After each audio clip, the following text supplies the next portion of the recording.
Sakto na yan?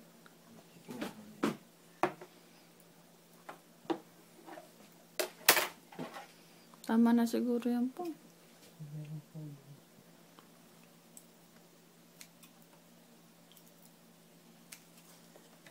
Kahit yung marunong magupit nito, mahirapan kasi bata. Yung likat. Alam naman yung technique.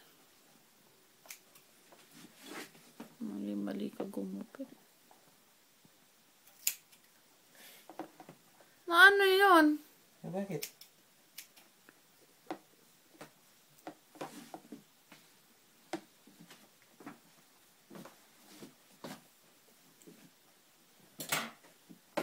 Nakikatigas ng ulo. Dapat kasi binabasa yan. O, basahin mo nga muna para makita mo kung ano yung itsura.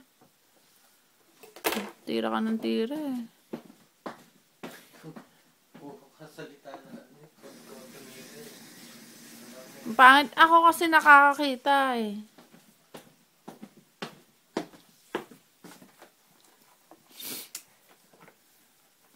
Dapat nga basa para yung buhok hindi masyadong magulo. Hindi pwede yung puro basa. Mahirap gumupit ng puro basa. Hindi kaya. O, edi basahin mo. Binabasa mo na eh. Ba't babasahin ko pa?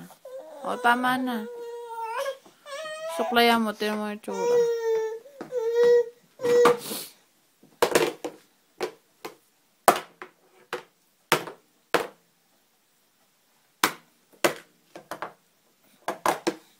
Ang galakad sila.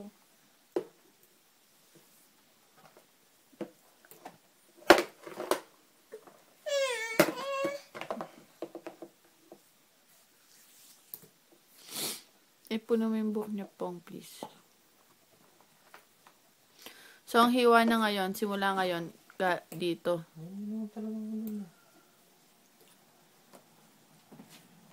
Joseph! Joseph! Patingin nga ng mukha mo, nak. Ay, ba't parang galit yung ano ko? Ay, kapogi! Kapogi naman! Wala tayong honey? Honey? Meron yata eh. Bakit? Joseph! Ay, kapogi! Kapogi! Kapogi naman! Ay, kapogi naman! Ay, Joseph! Parang si